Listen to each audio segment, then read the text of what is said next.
is Rabbanit Sarna and Rabbi David Wolkenfeld. Shalom and welcome to the Straw Hat. We are the official podcast of Anshe Shalom B'nai Israel Congregation, an Orthodox synagogue in the beautiful Lakeview neighborhood of Chicago, Illinois. This week, we are looking forward to Shabbat Parshat Bamidbar, but then also, immediately following that is 2 days of Shavuot, what is commonly referred to as a 3-day Yom Tov. So this episode will have 3 parts. First, we'll be discussing some of the differences between Shabbat and Yom Tov. Then we'll be looking at that transitional moment as we go from Shabbat into Yom Tov. And lastly, we will have an interview with the head of the family committee, Jennifer Loeb. This coming weekend is going to be not only Shabbat, but also Shavuot, and Shavuot follows immediately after Shabbat this year. And so we wanted to take some time to talk about the differences between Shabbat and Yom Tov. The Torah, when describing Yom Tov, says that all of the, we should not allowed to do any malacha, which is the same category of forbidden activity that is prohibited on Shabbat. So that would seem to suggest that anything that is forbidden on Shabbat is also forbidden on Yom Tov. That's generally true. You can't write, you can't drive, you can't weave, okay, on Shabbat or on Yom Tov. But then the Torah says, asher yachel lecho nefesh, anything necessary for sustaining yourself, for eating in particular, is permitted on Yom Tov. And that introduces a series of exceptions to the laws of Shabbat that operate on Yom Tov. So Yom Tov is a more lenient type of day. We're allowed to get our food stuff on Yom Tov. And this has a couple of really, really important implications. And some of those implications, though, they're always balanced by, on the one hand, yes, like you're allowed to do labor towards food that you're going to eat on Yom Tov, but we still want you to prepare for Yom Tov. So anything that, the general kind of principle or premise is that anything that you could have just as easily done before Yom Tov to the same effect with the same level of deliciousness, you should do before Yom Tov. So it's not like anything is permitted in terms of creating food. Correct, right. That means in the biblical context, that means I can't harvest my grain and thresh it and winnow it and grind it into flour on Yom Tov, but I am allowed to bake on Yom Tov, okay? Because fresh baked I can't say that sentence. Fresh baked bread. There you go. There we go. Much more delicious. Much more delicious, and before preservatives and freezers, even like maybe the at the end of a 3-day Yom Tov, your bread would be maybe moldy already. Certainly it would be. Yeah. So we are allowed to bake. We are allowed to cook, and this means that not only is this malacha of cooking, which again we don't do on Shabbat, but we are allowed to do on Yom Tov, but also all of the rabbinic enhancements and protections of this cooking malacha are also permissible on Yom Tov. So on Yom Tov, you can leave things on the heat. You can return things to the oven that have been previously cooked. You can stir pots with liquid. All of these things which are on Shabbat forbidden because they are themselves bishul. They are themselves the malacha of using heat to chemically transform food to make it more edible, more palatable. That's permissible, but also in all of the protections, shehiyah, chazara, leaving things on burners, leaving things in the oven, returning things to the oven, returning things to the heat, that also is permissible on Yom Tov. So what are you making on Yom Tov that you couldn't make on Shabbos? So, soup is a great example.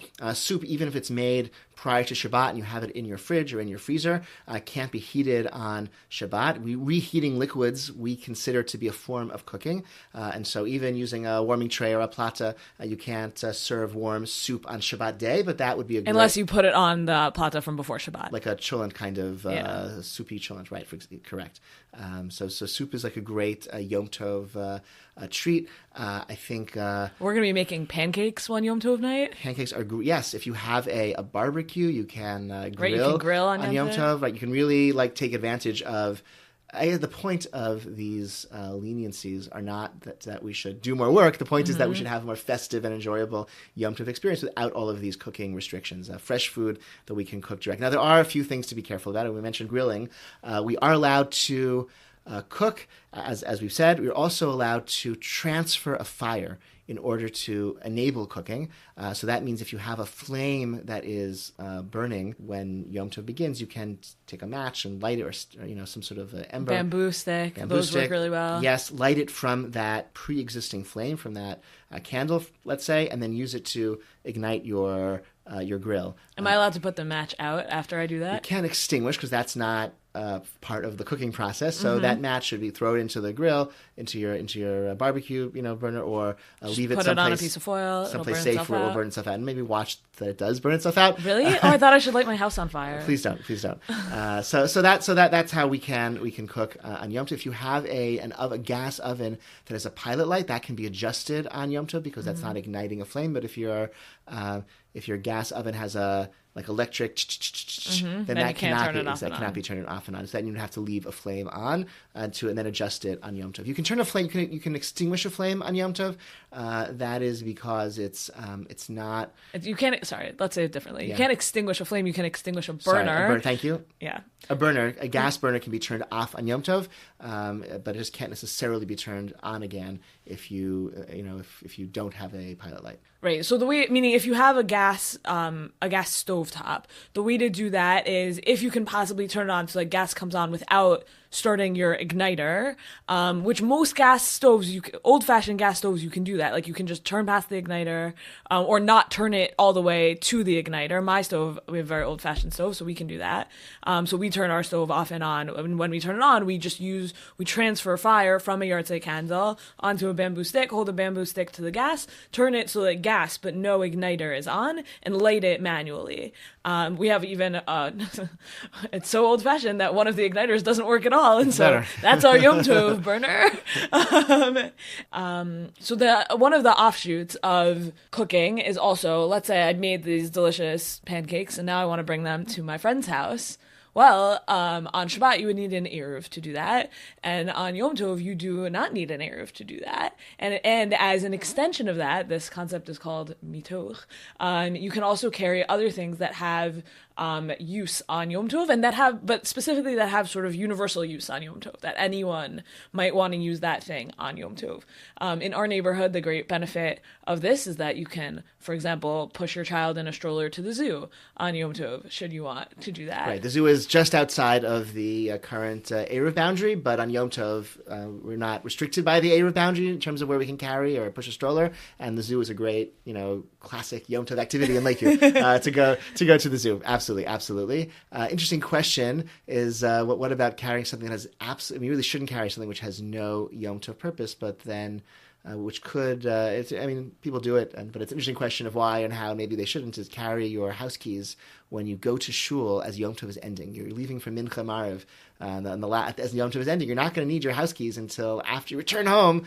After Yom Tov is already over, maybe you shouldn't be carrying keys. But there's a concept of so the question is also, let's say it comes up similarly. I can bring my siddur to shul. Can I bring my siddur home from shul? Maybe not. Right? I needed it in shul. I don't need it at home. So there's a halachic. This gets discussed at length in halachic literature, and the sense is you're carrying it for a purpose, so then you can bring it home also. And I imagine house keys would sort of be on the same concept. There's also an interesting discussion about whether many people carry around a lot of keys that are not just their house keys, and some of them are keys to things that you wouldn't want to lose. You don't want to lose the key, and you're worried if you leave the key out, someone else will gain access to something valuable by having that key. So can you carry around that key? Let's say you have a key to a safe deposit box in your home. Can you carry that key around on Yom Tov?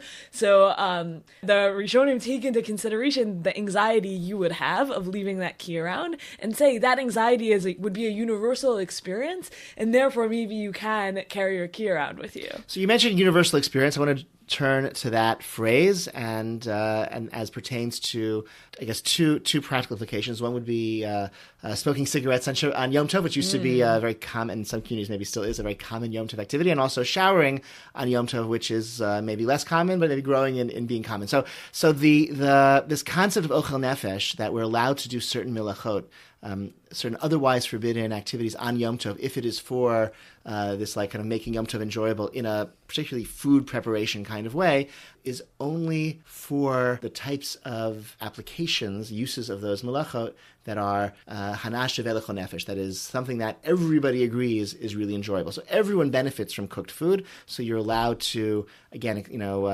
otherwise do these forbidden activity of cooking or even transferring fire so that you can have freshly cooked food, warm food, which is something that everyone values. And once upon a time, people would say, well, everyone enjoys a good cigarette, and so you're allowed to, you can't light a cigarette with a lighter, but you could light it from you could light it from a pre-existing flame, and that was very common because everybody appreciates versus a cigarette. I would say that, and I was taught this, that now that some people really don't like, many people really dislike cigarette smoke, it really makes it forbidden for everyone to smoke, because that transfer of flame is only permissible if it's for something that everyone likes. So writing in the Middle Ages, the Ramban Nachmanides says that bathing, that heating water, using fire to heat water, which we can't do on Shabbat. You can't heat water on Shabbat. That's bishul. That's just like heating anything else, cooking any other liquid. You can't cook water for washing purposes either.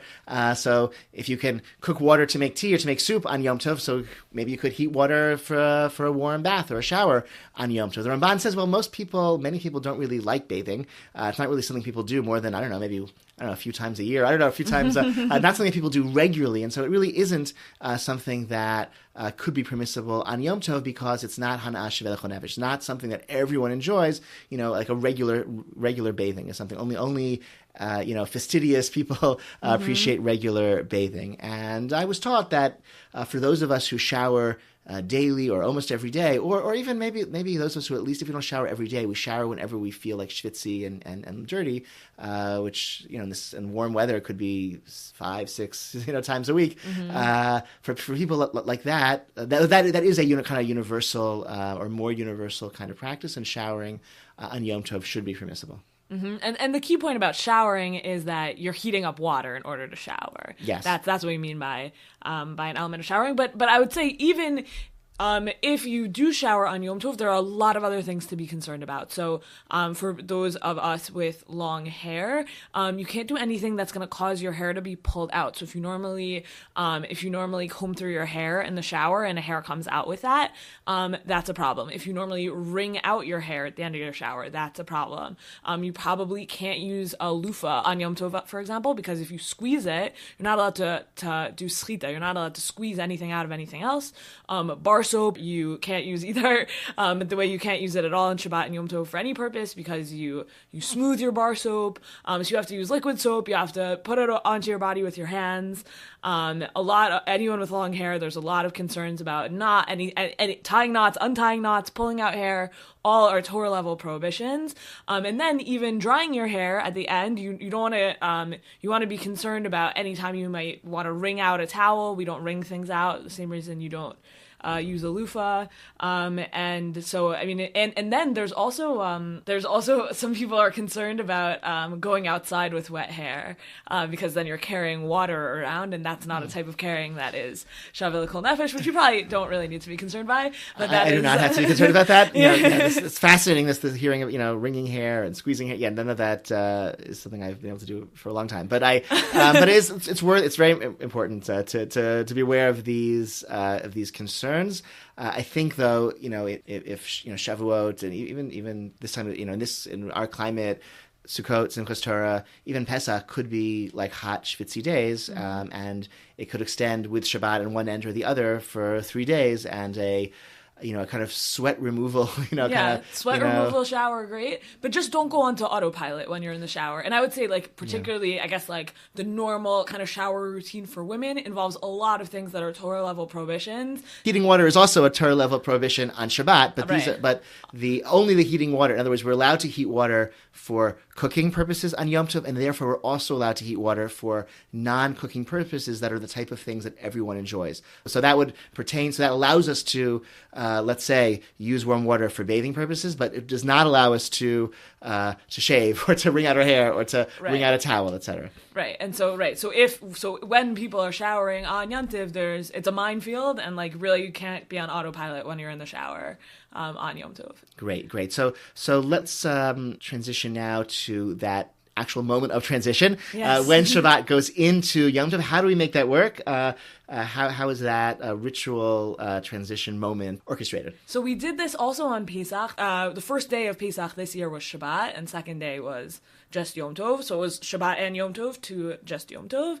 And on Shavuot this year, we're going from just fully Shabbat to fully Yom Tov. Yeah, that's actually there's actually a mnemonic. The Atbash mnemonic. The first day of Pesach is Tisha B'Av. Same day of the week. Right? Yeah, it's the same day of the week. So Aleph Pesach is Tav for Tisha B'Av. The first day of the alphabet and the last letter of the alphabet. So Aleph and Tav tells us the first day of Pesach, the same day of the week, is the day of the week of Tisha B'Av. So the 9th of Av is on Saturday this year, and it'll be observed on Sunday. And then Bash, the second day of Pesach, corresponds to the same day of the week as Shavuot. which is Sunday. Yeah. And then it goes on Gimel and... I think it's Rosh Hashanah or something like that. Yeah, exactly. And It keeps going all the way through impressive. to Yom HaAtzmaut, actually. It's pretty neat. Really? Yeah. Oh, I didn't know that. Well, to the 5th of Iyar, which is not when Yom HaAtzmaut is observed most years, but at least... the theoretical Yom HaAtzmaut date. Yeah. So sorry. So indeed. So this year, we had this moment on the last days of... No, on the... First day. Right, Shabbat. You can say... The first day of Pesach was Shabbat, and then from that day into the second day of Correct. Pesach... Same dynamic, right. Which is Yom Tov. Second days of Pesach, we made Erev Tavshilin. We went Yom Tov into Shabbat. But what we're going to talk about now is specifically Shabbat into Yom Tov. So at the end of Shabbat, on a standard week, you would make Havdalah. And interestingly, at the end of Shabbat, when you go into Yom Tov, you don't just say, okay, fine, we'll make Havdalah, like at the end of Yom Tov. You actually make a Havdalah as a transition between Shabbat and Yom Tov. And the way you do this... Yes. Because it's different, right? As you've just been discussing for the last 10 minutes, they are different. They have different sanctities and different rules. So it's appropriate that we would have some sort of Havdalah when Shabbat ends and Yom Tov begins. Yeah, so the first thing you're going to do is you're going to light Yom Tov candles. And the way you'll do that is you'll have a flame that's been burning from before Shabbat started. You'll light a yahrzeit candle. Ethan and I are really into the big multi-day. You can get a 7-day, a Shiva candle kind of thing. Those are really great because then you have no anxiety about whether they're going to go out or not. So... That's funny. Actually, I saw a Jewel on Howard. They have these candles timed for whatever the 2-day Yontif or 3-day Yontif they have. Those are great. It's great. great. Yeah, you can get precisely the right candle for the But I would want a 4-day Yontif, just to not have to worry about it at all. I'll pay the extra $1 to not be worried that my flame's gonna go out. Anyways, so you'll have your flame that's burning from before Shabbat. You'll transfer with a match, or as discussed previously, a bamboo stick. Those are my personal favorites. You can buy them in the grocery store. They're sold as shipudiot. What's skewers. Skewers, yeah, skewers. Great, yeah. Bamboo skewers, yeah. Thank you. English struggle. Anyways, so you take your bamboo skewer, you'll light it in the flame, you'll use it to light Yom Tov candles, right? You'll make a bracha of L'adlik ner shel Yom Tov, you'll make a shechianu, and then you'll go about your evening, whatever. But when you make Kiddush, it's a wonderful moment because you have a very complicated Kiddush. So complicated that the Talmud itself recommends a mnemonic, which is Yaknahaz. So Yaknahaz stands for Yayin, Kiddush, Ner, Havdalah, Zman. It's the first letter of each of those combines to Yaknahaz. So Yayin, and that's the order of the brachot that you make in this complicated Kiddush. It's really a fun Talmudic passage to learn at some point because of all the various permutations, I think most of them are actually discussed and debated and advocated for, and it's fun to consider what the conceptual basis of each one of those permutations is, even if there is a consensus, I think already in Talmudic times, that Yaknahaz is the one that we actually do. Towards the beginning of Arvei Psachim, for anyone who wants to look Tractate at it. Psachim, yeah. Yes. The end of Tractate Psachim, beginning of the parak of Arvei Psachim. Anyways, okay, so the order is, and you can always, of course, look this up in a Siddur, or even a Bencher might have it, if it's a good one. It's funny. I recently had a conversation about Yaknahaz, and somebody couldn't remember that acronym of Yaknahaz, but then they just realized, well, actually, I'm just going to read what it says to do in the Siddur, and then so you don't have to know. Now that we have Siddurim, you don't necessarily have to know the acronym, but it's fun anyway. It helps you remember that Judaism was once a totally oral culture, and that you needed all these mnemonic devices in order to know what to do. So Yaknahaz. So it's the order of the brachot. So the first bracha is Yayin, is wine. Borei so Prigafen, right? Hopefully people are familiar. Then it's Kiddush, and then which in this case, meaning the bracha of Mikadesh Yisrael v'Hazmanim, the bracha that sanctifies Yom Tov as a sacred time. Right. So then you're going to look at the candles that you just lit, and you lit them as Yom Tov candles, but now they're also your Havdalah candle. So these and you say Borei Morei Ha'ish. And somebody should take 2 of them and hold them together, right? Because Yeah. we need, for Havdalah, we need not just a ner, but a torch, so at least 2 wicks together. So you can have a helpful, member of your household standing next to those Yom Tov candles and tilts them in such a way that at least two wicks are combining into a larger flame as the bracha Borei Morei Ha'esh is recited. If you have old-fashioned incandescent light bulbs somewhere in the room. That I think is also a way to do this. If you have, if you're using like tea lights, so they'll probably like drip if you try and do that. So you can take your bamboo skewer and stick that into one of the lights, and that'll do also. Excellent. It's a little bit safer. And okay, so that's your Ner. Then Havdalah, this is my favorite. I think I'm a broken record on this. It's my favorite bracha of the year. You say, the blessing for that is Hamavdil bein Kodesh LaKodesh. There's different varieties of sanctity in the world, and Judaism teaches us to be attuned and tapped into each one. Someone once asked me, why is there a different Shmona Esrei? Like, why is it changing all the time? Why is it that if you get it wrong, you sometimes need to repeat? And I said it's because Jews are meant to be attuned to the experience of the time, and that different times have different attributes and feelings to them, and if you're standing before God and not having that sensitivity, then you're doing it wrong, and you have to go back and learn that sensitivity. Okay. And so this bracha of the one who, blessing God, the one who divides between different kinds of holiness, I think really speaks to like a deep truth about Judaism. And then the last one is, Ner Havdalah Zman. So the last one is Zman, which is Shechianu. You thank Hashem for bringing us to this very making special it to time. Another Shavuot. So why is there no blessing on Besamim, which we recite on a normal Saturday night? Besamim is specific to regular Saturday nights. I was taught that Besamim is like a consolation for the loss of the neshama yetera. You have this extra soul or more soulful on Shabbat, and when that departs, as Shabbat ends, we need some sort of consolation, so we will smell something nice and get to say a blessing over smelling something nice. And when Shabbat is going into Yom Tov, like that kind of the sad, I mean, maybe I don't know, do we have a neshama yetera on Yom? I don't know, but certainly the sadness isn't there, because we're going not from Kodesh L'Chol, not from sacred to mundane and civilian days, but from sacred to another kind of sacred. And so we aren't quite as sad. We don't need that consolation prize when Shabbat ends and Yom Tov begins right away. Okay, so hopefully now you're prepared for the upcoming Shabbat Yom Tov. That is Shavuot. We're here today with Jennifer Loeb, chair of the Family Committee. Welcome to the Straw Hat. Thank you. So nice to be here. So we like to start with kind of how did you come to Anshe Shalom? What brought you to Lakeview? I moved from New York City to Lincoln Park, Lakeview area. And I had heard about this shul from everybody else who had come that route. It seems to be part of a Mecca from New York to Chicago.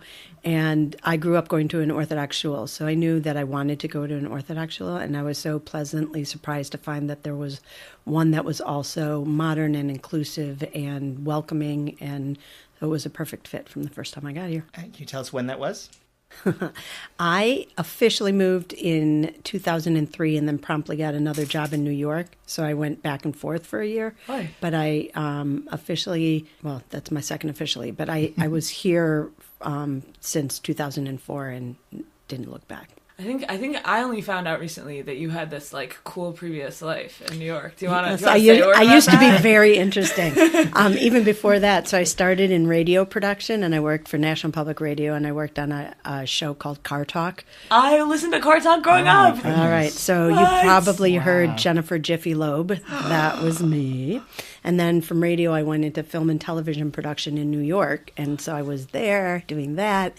And then I wanted to get closer to the Midwest and family. I started to have nieces and nephews, and I didn't want to be such a long-distance aunt. And so I tried to do film and television production here for a little while, but at that time it wasn't busy enough to give me a steady income. And so I used my skill sets to find a much more boring job, but that I know how much money I'll make each day and where I'm going to be and what time I get home, and makes for a little more stable of a lifestyle. So returning to the Straw Hat Studio, this is really like a return back to the prior, this right. This studio must seem very familiar to you. Right, the studio, yes, exactly. With all the Sfarim behind you. Right. Yes, it's very common to have Sfarim. Talk also. Exactly. Just in case Tom and Ray need to check the halacha on something. Exactly. We should probably adopt some of their Chit chat and banter. Yeah, we should like bring you on as a consultant. Weekly puzzle, a weekly puzzler. Puzzle. That's actually a really good idea. You guys should do a weekly puzzle and win a gift card to Windy City or something if you get the answer right. We'll try that. So I have two more questions for you. One is, so the family committee is a really kind of powerful committee in the show with so many families. If I am interested in getting involved in family programming, like what should I do? Oh my gosh, there's so many different ways. You can just be someone who has ideas, in which case please let us know. I mean, I work obviously very closely with whoever is in charge of programming for the shul, and that's the Rabbanit here. So either they can reach out to me or to you. We can be found in the directory, the shul directory. Or if they want to be on the committee and have more constant involvement without a huge time commitment, then they also email either one of us, and they'll be part of our email communications where we kind of brainstorm things and bounce ideas off each other. It's not a huge time commitment, but the impact is immeasurable. So we're always looking for people. It's a good place to go. If you're a very wise person, that seems to be where they gather, and the family committee. Well, and what's great about it is you can join as your kid is a little kid and the needs that you have and have impact there, but you don't burn out because your kids are aging. Mm-hmm. So we continue to use those ideas, but then you have people coming up with more as it becomes age appropriate for their kids. So you and the committee can grow together. Oh, so beautiful. Okay, so then just last quick question. If I just wanted to meet you because you sound really cool and I have questions about car talk, where would I find you? Because I am so cool. I'm so cool that I sit in actually the very back row. The cool kids, right? The very back row of the women's section, mostly because my best friend who goes here, Lisa Carl, sits at the back, and I always wanted, when I got here, to sit next to her and also have easy access to get out if my daughter needed something, which she always did. Now she goes to classes, which is amazing, and I can actually sit still for the whole time, but I continue to sit in the back row. All right, thank you so much for joining us. Thanks for having me. Thank you so much for listening to this episode of The Straw Hat. As always, we are incredibly grateful to our producer, Haley Leventhal. Keeps us on track. If you have any positive feedback about this episode, we always love to hear it in person, or you can leave us voice notes. We love those. Emails, anything is great. If you have negative feedback, since we're coming up on Shavuot there's these two Aramaic acrostic poems that we read in Shul, so we were thinking it would be great with your negative feedback to write it out in an Aramaic acrostic poem. That would be how we want to accept that this time around. Okay, thanks so much for listening.